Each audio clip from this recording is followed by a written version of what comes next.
If I wake up and everybody in my family is alive, I'm so fucking fired up. I don't watch shit.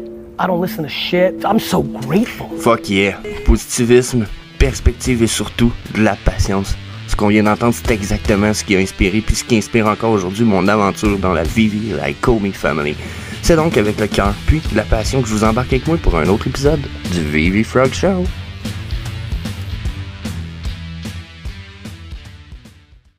Hey, salut la gang, c'est Jess pour notre épisode 111 du VV Frog Show. Fuck yeah, votre show 5 jours semaine où on regarde les Homie Burn, on fait même une petite charte du Bitcoin, on regarde nos 3D Collectible News, Movement Price, matin je suis un peu mélangé, puis on regarde les VV News, on regarde même un peu des fois ce qui se passe dans notre communauté, comme ce matin, on va aller voir un post de LOK qui est un des content creators un petit peu de la communauté VV Ecomi et qui travaille aussi dans d'autres projets NFT. C'est une personne fucking impliquée. On va aller voir un post qu'il a fait qui amène bien de la perspective. Puis, on va parler de Immutable X qui nous amène un certain upgrade qui semble sur le coup tout à fait anodin, mais je vous dis, on va en parler. Ça amène tellement pas mal plus loin. Fuck, j'en ai le chills en ce moment pour vrai. Ça amène fucking plus loin si on regarde la perspective. Donc, on va aller voir tout ça ensemble ce matin. Mais comme tout ça, c'est du not financial advice, je suis obligé de nous emmener jusqu'au disclaimer time. Donc, c'est le moment où je vous dis que je vous fournis aucun conseil personnel, financier ou d'investissement. Tout le contenu ici fourni en ce moment est uniquement à des fins de divertissement. Vous devez absolument faire vos propres recherches et vous devez absolument consulter un expert financier avant d'investir. Merci. Bonsoir. Il est parti. Donc, les Homie Burn, on va commencer par là. Bien entendu, on a quoi? Burn 63 milliards, on a passé le cap du 63 milliards de burn. Je suis super fan. S'il y en a parmi la communauté qui ont contribué à tout ça, jouant à certains jeux, ou même je sais qu'il y avait un des fans qui a déjà acheté un shirt sur l'ancien shop, et que t'as pas, tu peux considérer que t'as Burn Zomi, je vote Burn Zomi. J'attendais voir si on allait avoir des ventes sur le shop. Probablement que j'allais acheter un shirt aussi sur le Homie Frog Shop qui juste là, qui permet de burn des Homie en vous achetant de la merch. Donc ça je dis rien, mais c'est pas grave, on s'en retourne sur nos Homie Burn. 63 milliards de burn, c'est fucking nice, fucking good news.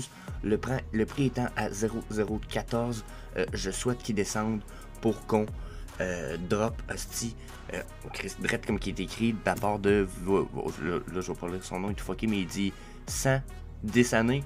Oui, s'il vous plaît, oh my fucking god, je veux qu'on burn genre 116 milliards de Homie cette année minimum. Hostie, ça serait amazing. Genre on serait sûrement tous très bien placé. Si le prix peut descendre un petit peu, ça serait good aussi. Là, je pense qu'il y a une histoire aussi avec une fucking whale qui a genre un gros montant placé pour acheter d'un coup du Homie à bas prix. Je sais pas si cette personne-là, c'est une personne de la communauté française, anglaise, mais je vais dire, comme tout le monde dit dans la communauté dernièrement, dude, je sais que ça serait chiant pour toi un peu, mais tu serais mieux de faire des achats progressifs en descendant. Parce que là, de faire un achat de même, boum, d'un coup à un prix fixe, tu vas créer une vague, puis tu réussiras pas à acheter, puis tu vas faire jumper le prix, puis ça sera pas bénéfique pour ton investissement. T'aimerais mieux acheter à tous les jours, 3-4 fois par jour, tic, de façon progressive. Je sais que ça peut être fatigant, comme je te dis pour toi, mais ça va être beaucoup plus payant comme ça. Tu vas pouvoir, mais tout ton montant que tu vas acheter, tu vas pouvoir acheter sensiblement tout au même prix, contrairement que si tu te mets à acheter tout d'un coup, mais que tu achètes, ton prix va monter dans ton achat. Donc il y a une partie que tu vas payer, exemple, à 0,014,2, mais vu que tu vas acheter trop d'un coup, ton prix va monter éventuellement. Ça se peut que tu payes 0,17 parce que tu as causé une rise dans le price. Donc ça aurait été plus intelligent de faire ça. Donc, si tu es une de ces personnes-là, déjà, je te suggère. Sinon, asti, si on peut tu burn du Homie, oh my fucking god, let's go, les fishies, tous les jeux qu'il y a, je vous les suggère. On va faire le tour une autre fois, mais oh my god, fuck it. Allez voir ça. Sinon, les Homie Burn étant fait, je me suis dit, je vais embarquer tout de suite sur le post de LOK qui est hashtag SurprisedCat. Il dit, je vais vous le traduire, puis je vais vous avouer que je pense que la perspective est bonne en tabarnak. il dit, je suis pas sûr de qui a besoin d'entendre ça. Ok, je vais essayer d'être plus clair. Je suis pas certain de savoir qui a besoin d'entendre ça. La plupart des projets ou des NFT que vous voyez là, en ce moment ou partout dans le domaine, c'est des projets. Ecomi, c'est pas un projet. Ecomi, c'est une entreprise. Donc, ils ont des shareholders, ils ont une structure de shareholders, ils ont des gens, ils ont des investisseurs en arrière. Puis, contrairement aux autres projets NFT, ils peuvent demander à avoir plus de fonds de la part de ces finances, de cette structure de financement-là. Donc, tu sais, si un jour ils se disent, ok, mais là on est en train de, on est dans un crash, mettons, on est en train de perdre d'argent, ils peuvent recevoir de bord, dire aux investisseurs, on vous demanderait, mettons, 500 000, puis pour se relever, puis on a un plan, puis notre plan, ben, ça devrait faire ci, puis faire ça, puis on va se repartir. Tu sais, ils ont des investisseurs, puis que ce soit parce qu'ils sont en merde ou parce qu'ils ont un projet du style, ok, là, on a fait le VV App, ça fait 1 an et demi, 2 ans qu'on roule, nos investisseurs, on a sold out quasiment tout. Tu sais, vous comprenez, ils peuvent arriver devant leurs investisseurs, là, puis ceux qui sont là, puis leur dire, regardez, on a preuve sur table, là, ça a marché, VV et Comi, ça marche, là. Ils peuvent pas dire que ça marche pas pour l'instant, ça marche, ok? Donc, à ce temps, on veut partir de VVverse, on veut réinvestir 3 millions dans la compagnie sous-traitante qui est en train de nous faire le VVverse, puis nos collectibles, puis se faire une team, let's go, on peut dessus. Je vois pas pourquoi les investisseurs ne voudraient pas. Ils doivent avoir fait de l'argent avec Ecomi et Vivi, là. OK? Même que je pense qu'en fait, l'année passée, c'est la seule chose quasiment qu'a dû faire la team de Vivi et Ecomi, c'est de payer leurs investisseurs. Ding, ding, ding, ding, ding, ding, ding, ding, ding. Ils devaient avoir des redevances à payer sur un esti de temps. Mais là, leur système est tellement bien rodé qu'eux autres, là, c'est juste du profit tout le temps. Donc, si c'est juste du profit tout le temps, ils payent leurs investisseurs. À un moment donné, les investisseurs, quand leurs redevances sont payées, là, il en reste moins en moins à payer. Ça en fait moins à tous les mois en pourcentage à donner sur les revenus. Ces investisseurs-là, ils ont envie de réinvestir. Puis Vivi et Ecomi sont comme, ah, fait que là, vous voulez remettre de l'argent dans notre entreprise? Good, good. Nous autres, on le mettrait là parce que ça nous doublerait nos profits. Puis vous autres, on peut vous redonner à peu près le même profit que vous aviez avant qu'on ait fini de payer nos grosses redevances. Puis, nous autres, on va en faire encore plus d'argent. Vous allez en faire un petit peu plus que vous en faisiez en plus. Tu sais, fait que je pense que ce qu'il veut dire par là, c'est vraiment... Eux autres, ils ont le potentiel en arrière. Ils ont comme une backup team de portefeuille qui est comme, ben, moi, si tu me rapportes encore, je vais te reprêter de l'argent. Puis, tu sais, ils en ont probablement pas juste un ou deux. Puis, tu sais, quand on parle de Alfred Kahn puis David Yu, probablement que sans être directement des investisseurs, ils ont le potentiel d'être capables de mettre de l'argent dans l'entreprise. Donc, tu sais, je pense que la perspective est très bonne à prendre ici. Ecomi, mourir, exploser éventuellement, par exemple, avec les shareholders qu'on appelle en arrière, Chris, il y a du potentiel en esti. So, yeah, next step. Alright, on fait notre 2 minutes du Bitcoin. Après ça, je m'en vais vous parler de la news pour Immutable X qui, selon moi, est super huge explosive. Donc, notre 2 minutes du Bitcoin sur le daily. Vous voyez, je vous avais montré une triangulation hier. Je vous disais, soit on va l'exploser vers le haut puis on va crash, soit on va crash en bas pour remonter en haut. Là, pour l'instant, j'ai l'impression qu'on est en train encore de tester cette trendline-là. Donc, peut-être que je me suis trompé puis qu'on va pouvoir se dessiner une nouvelle trendline, mais je pense qu'on va être plus fiable sur le... les mains pas activées, hein. Je pense qu'on va être plus fiable sur le 4 heures pour arriver aux mêmes fins, mais ça va être à voir laquelle, exemple, des trendlines qui va être la plus fiable, mais je pense qu'on est probablement encore dans une espèce de triangulation à prévoir ici, là, quelque chose dans ce genre-là. OK? Donc, ça, c'est rapidement. Si je regarde mon MACD, il est encore sous la médiane de 0 ici, mais on est en remontée sur la MACD, puis on n'est pas en train de rechuter. J'ai pas non plus une perte de volume dans cet histogramme-là, ici. Donc, je serais encore bullish un peu sur le daily. Question MACD, ce qui me pourrait m'indiquer un peu que, justement, notre montée du stochastique RSI en cours, en medium time frame ici, la ligne bleue qui est notre medium time frame, probablement qu'elle va vouloir monter puis aller plafonner plus haut dans la journée. Donc, je pense que ce que je disais à propos de mon ancienne trendline pourrait être le cas, dans la mesure où je pense que, on va voir plus ça sur le 4 heures, qu'on va avoir une rise pour avoir un crash après. Puis je pense que le crash risque de faire quand même mal parce qu'il va vouloir probablement défoncer cette support-là et ce support-là en même temps. Donc si ça arrive, j'espère que ça arrive jusqu'à un certain point parce que ce serait une liquidation de fou des bas prix. Mais en même temps, ça pourrait faire mal à beaucoup de monde. Puis ça me fait chier de savoir qu'il y a du monde qui pourrait payer cher de leur trade ou de quelque chose à cause de ça. Donc, quand je regarde mon multi-time frame de stochastique ici, je suis encore un peu dans le... Je suis sur le bord d'être bearish, mais si ça continue comme ça, je vais être bullish encore un petit moment. Genre probablement peut-être une journée. D'après moi, après, ça va s'appeler un crash down motherfucker. So, ça, c'est pour mon daily, les EMA. Oups, on va aller tirer les EMA ici. Ben, justement, je pense que c'est ça qui se retrouve avec ma résistance en ce moment. Et non la trendline que je vous démontre. J'ai l'impression que ça se trouve être une espèce de... Mes EMA 13-21 en ce moment là. Ouais, la orange 13-21 semble être mes résistances du moment. Donc on semble pas capable de traverser ça. Donc si on traverse pas ça, on consolide encore une journée. Probablement peut-être deux. Puis après probablement une belle chute d'après moi.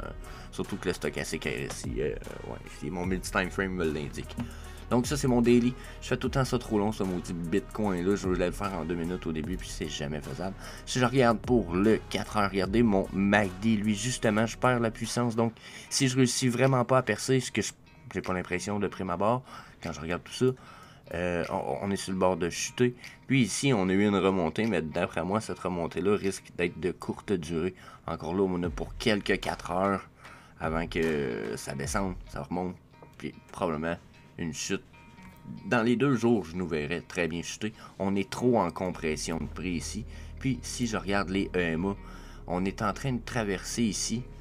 Mais j'ai l'impression qu'on est essoufflé ici. T'sais, on a des remontées, mais c'est des remontées comme... j'ai l'impression que c'est du well manipulation. Tout ça. Regardez comment j'ai un volume de merde en plein milieu. 2 volumes rouges. Puis là, j'ai un petit volume bleu. Pour vrai, la gang, je vais y aller vite pour vous dire, là, mais attendez, là, à regarder ce qui se passe. Soit ça s'en va uptrend ou downtrend. Je partirai pas en trade tant que j'ai pas de confirmation. Je suis trop en train de m'ostiner dans mes EMA. Puis, tous mes 3-4 indicateurs sont comme entre deux. Fait que dans ce temps-là, no trade, on attend des confirmations. So, yeah, that's it. Ok, donc ça c'est la news. Pour moi, c'est la fucking big news, là, you know, genre explosive news, mais je pense que les gens s'en rendent pas compte. Dans la mesure où là, le Web 3.0 commence à intégrer ce qu'on appelle des Layer 2, des Layer 3, ok? Puis la raison est assez simple, là, ok? C'est que il faut jusqu'à un certain point offrir plus de... On va appeler ça du... En anglais, ils appellent ça du user-friendly. Fait que je dirais du user-friendliness, dans la mesure où il faut plus de facilité pour les utilisateurs à utiliser le Web 3.0 qui inclut beaucoup de crypto, de transferts et de... OK? Puis là, ben, une des grosses rampes de lancement du Web 3.0, c'est le gaming. Gaming a besoin du Layer 2 parce que le Layer 2, même le Layer 3, la raison est assez simple, je vous explique ça direct de même, c'est que les NFT de base, quand on est sur un Layer 1, c'est juste comme des informations, ok? Puis, Oui, il y a une partie des informations-là que vous pouvez garder frozen, puis il y a une partie que vous pouvez garder unfrozen, puis interchangeable, ce qui permet amélioration, interchangement, ajout de bénéfices, etc. sur les NFT. Okay? Ça les permet d'être interchangeables. Mais quand on les amène Layer 2 ou Layer 3, ça permet encore plus d'interchangeabilité, encore plus d'options sur les changements, les transferts, ça évite les frais de transfert, ça évite... OK? Les avantages sont là, sauf que c'était jugé comme une espèce de copie de ce qui était un Layer 1. Je sais pas si vous comprenez que, sans dire que c'était une copie, mais c'était jugé comme... Il fallait ultimement réutiliser ou ramener notre NFT puis l'utiliser sur le Layer 1 pour être capable de faire rouler le système de façon plus adéquate, surtout pour ce qui est de ce payout, tu sais. Donc, si moi, je vendais un NFT, Layer 2, ben là, je me ramassais avec l'Ethereum sur le Layer 2, probablement, etc. Puis là, il fallait que je le ramène sur le Layer 1, je devais payer des frais pour ci, des frais pour ça, ça devient... le user-friendly dont je parlais, là, la facilité de l'utilisateur, là, ça devenait comme nul, là. Il n'y en avait pas. Non, pas en tout, c'est comme pourri, nul. De la merde. De la grosse merde. Mais là, Immutable X, il dit Major Update sur le Ethereum Off-Ramp est maintenant viable, disponible pour les développeurs qui build sur Immutable X Platform. Donc là, Illuvium, Ecomi, bientôt tout ce qui est Layer 2, donc probablement même le OMI Layer 2, keep that in mind, perspective, tout le temps perspective, ok, vont être capables de vendre leur Layer 2 Ethereum puis transférer ça contre de l'argent directement dans leur compte de banque. Ça veut dire que genre, je vais avoir mon Ethereum Layer 2, je vais vendre mes NFT de Illuvium, puis j'aurai pas de problème, je vais pouvoir cash out direct, j'aurai pas besoin de payer des frais m'envoyer sur Layer 1, puis faire. Ok? Donc, ça là, c'est du user-friendly pour tout ce qui est espèces de NFT de Immutable X, Layer 2, Layer 3, parce qu'Immutable X travaille juste Layer 3, hein? C'est quand ils sont en avance sur les autres un peu. Fait genre, juste des avantages. Puis ça nous amène déjà genre en 2024, la prochaine bull run, où ce que tout va être rendu tellement facile pour les utilisateurs que ceux qui vont jouer à des jeux dans le futur verront même plus que c'est des jeux NFT. Ils vont juste jouer puis se faire dire ben maintenant tu peux vendre ton NFT puis cash out. Il n'y en aura plus je suis désolé pour... mais il n'y en aura plus oh mais là c'est de la crypto, hein, je peux peut-être même pas cash out là, puis quand je veux retirer mon argent je me fais voler 30% parce qu'il faut que je le retransfère en Layer 1. Il n'aura plus de ça. Il n'aura plus de ça. Puis là ils le font avec Ethereum, c'est pas plus dur de le faire avec le OMI. Donc ça c'est une fucking big news. Big news la gang, puis c'est une big news pour le VVverse, c'est une big news pour le VV, c'est une big news pour... c'est une big news parce que vos OMI sur VV en ce moment, c'est des OMI Layer 2. Donc éventuellement, ça veut dire quoi? Ça veut dire que VV va avoir la possibilité de nous le transférer en Layer... de nous le transférer direct probablement dans notre banque. Fuck yeah! Fuck yeah! Donc juste des bénéfices. Juste des bénéfices. Donc, pour l'instant, c'est seulement pour les Amériques, l'Europe, puis, je vais dire l'Ukraine, mais c'est pas l'Ukraine, c'est United Kingdom, qui est les Royaumes-Unis. Donc, Royaume-Uni, États-Unis, Europe, pour l'instant, il n'y a que ceux-là qui peuvent, mais quand même, c'est cool. Pour les autres, ça a l'air que ça s'en vient, Core 3 2022. So, yeah. Là-dessus, dites-moi ce que vous en pensez. Est-ce que vous pensez que c'est une aussi grosse news que moi? Moi j'ai l'impression que c'est comme la fondation de ce qui s'en vient pour la suite. Ça devient comme si on s'installait des fondations pour la maison. Puis là, j'étais comme, oh my god, c'est une fondation gigantesque, ça va faire un château. Donc, dites-moi ce que vous en pensez dans les comments. Nous autres, on va voir nos 3D Collectible Price, puis leur market cap. So, market cap, on a augmenté depuis hier, mais semble hier on était à 378, on aurait gagné 2-3 millions dans notre market cap. C'est good news, mais en même temps... not so good. Hein? Vous voulez mon avis? En fait, c'est pas une bonne news. Moi, personnellement, en ce moment, ce que je veux, je veux la drop du Bitcoin. Je veux la drop du... Je veux que tout drop. Je sais que peut-être certains vont être comme... Tu te caves. Mais, puis, vous pouvez des abonnés. Ça, c'est une affaire, j'ai trouvé ça le fun dernièrement. J'ai eu beaucoup de désabonnements de la chaîne, mais la chaîne a quand même continué à augmenter les abonnements. Donc, je trouvais ça cool. Je me disais que durant le bear market, on n'aurait pas beaucoup de nouveaux abonnés, puis beaucoup de désabonnements, ce qui est tout à fait normal dans une chaîne, surtout un bear market comme ça. Tu sais, on a les chaînes YouTube vont être sujets à tout ça. Mais j'ai quand même eu plus de rise d'abonnés au final que de désabonnements, donc j'ai trouvé ça quand même comique, mais tout de suite. Puis je veux que le market cap chute parce que ça va nous permettre d'accumuler. Ceux qui sont là, puis qui écoutent mes vidéos à tous les fucking jours, 5 jours semaine, puis en passant, c'est pas déjà fait, faites-le sur le subscribe button, manquez rien de ça. C'est le temps d'accumuler. Dans une couple d'années, là, on va boire des pina coladas sur la plage, là, sur nos petits bateaux, puis on va être comme, hey! Ils vont être comme, hey, salut, ça va bien? Ouais, hey, comment il va ton partner statut? Super bien, je suis rendu à 1 million de valeur du partner, tu sais. Des affaires de même, donc moi j'en ai pas de partner statut, là, je serais peut-être pas le joueur, moi je vais être le petit bateau, là. Tout petit dans le coin, mais quand même, être fier de boire ma petite pina colada avec vous autres quand même, ça, hein. Je veux que ça drop.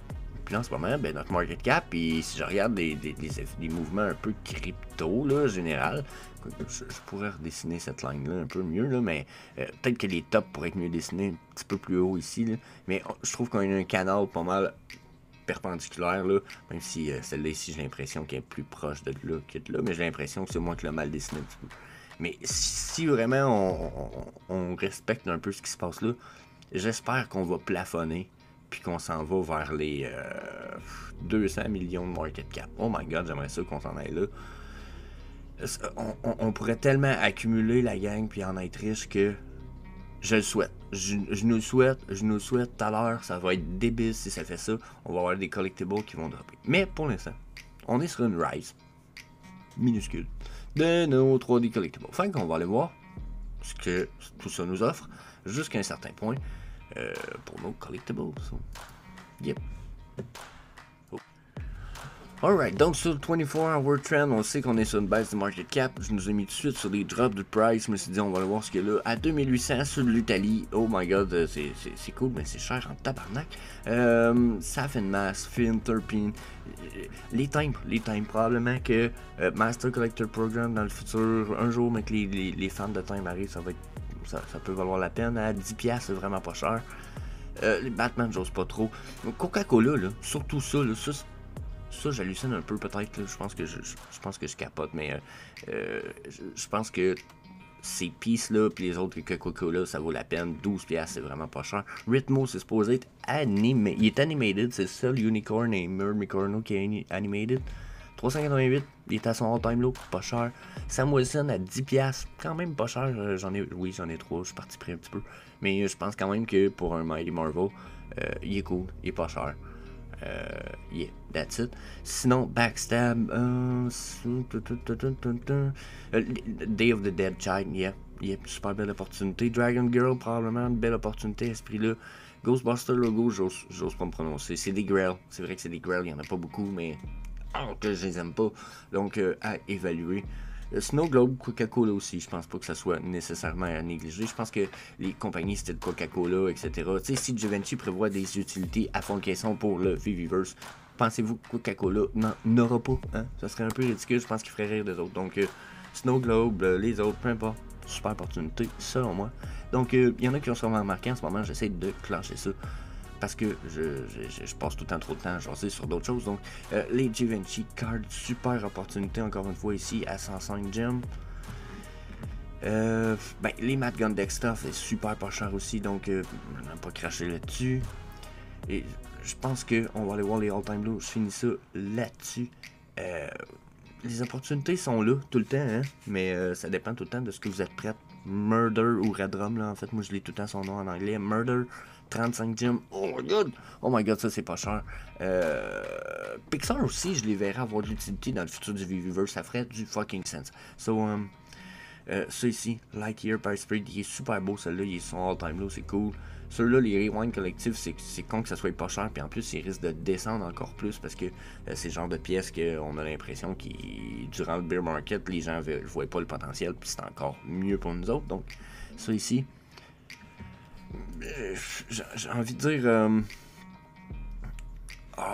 ça, Ça, j'ai l'impression que ça va être voulu dans le temps. Ça a l'air d'une espèce de peinture un peu. Fait que je pense que.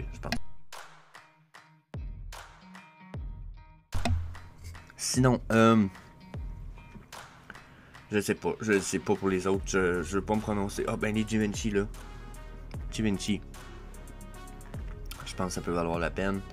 Coca-Cola, comme je disais, pour le utility. Probablement aussi le band leader Mickey, juste parce que dans un jour, si on a un viewers, c'est pas mal sûr que ça aussi, ils vont leur donner de l'utilité. C'est Disney, asti. Ça aussi, Stitch, ça reste Disney. Donc, ouais, je pense qu'on en est là. On a vu des belles pièces, page 1, je pense, plus que d'autres choses. Toutes les Rewind. Rising Overboard, à ce prix-là, il est pas sur son all-time low, mais oh my god, ça s'est donné. Donc, ça, c'en est une pièce à aller chercher. Starlight Orb à 8.cuc. C'est n'importe quoi. Ça, on va aller voir le floor price en fait. En fait, on va aller voir le floor price. Ça, là, ça c'est un peu ridicule. Bon, ok, là, il n'y a pas les prix pour ça, là. Mais 6.23, Lady Deadpool. Chris, allez m'en chercher une. Coca-Cola Starlight 7.97. N'importe quoi. Le kit de Coca-Cola doit être donné en ce moment. C'est une vraie farce. Puis pour vrai, je pense que c'est le kit, un des plus undervalued. 76 la canne. Oh! Genre, hey, ça valait 100 cucs il y a pas long. Genre, le kit à complet, même pas 100$. Oh my goodness! This is good. C'est pas un grill, mais imaginez que ça pourrait très bien l'être, hein? Et tabarnak. Oh my goodness!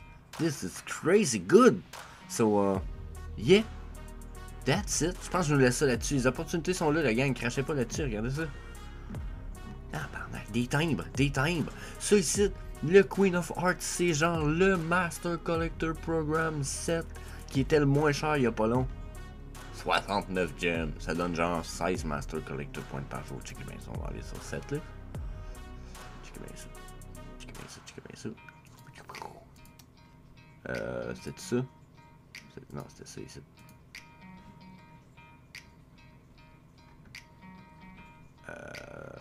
Je veux pas qu'on perde trop de temps là, mais je pense qu'on va y aller par point. Les moins chers par point, Sunflower, Disney Villain. 8.75 points, ça revient à 7,49 par point. J'en avais besoin de 4 collectibles. C'est Chris, non, ça c'est mon needs à moi, si j'en aurais eu, je pense. Mais 7,49, tabarnak. Tabarnak, c'est fucking pas cher là, du Master Collector Point. Moi je vous le dis tout à l'heure, les Master Collector Point vont valoir plus cher. Et il y en a un qui tripe sur Electra aussi, qui se bat avec Cavell Anderson dans la communauté anglophone ces temps-ci, c'est épouvantable. Je pense que la seule place où il y a une raison, lui là, le style, c'est ici. C'est que ce prix-là, là, pour le set, là, c'est vraiment pas cher. Sur ça c'est encore moins cher. Façon de parler, là, ou un petit peu plus, mais je veux dire, wow. Le Toby qui est encore mon king du Master Collector Program avec ses 16.75, c'est comme puis après ben, j'ai la Queen qui est selon moi Electra, mais c'est juste parce que Title X c'est pas un bonhomme là. I'm Your Father's Days, oh my god! Star Wars, le Father's Day Collection que je viens de vous dire que selon moi ça vaut la peine. Le poster là, un peu.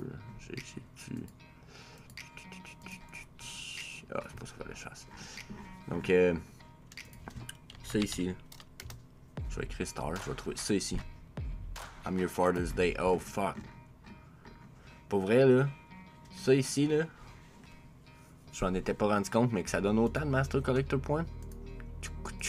Il est pas là, attendez. I'm Your Father's Day. 15.75. Tabarnak.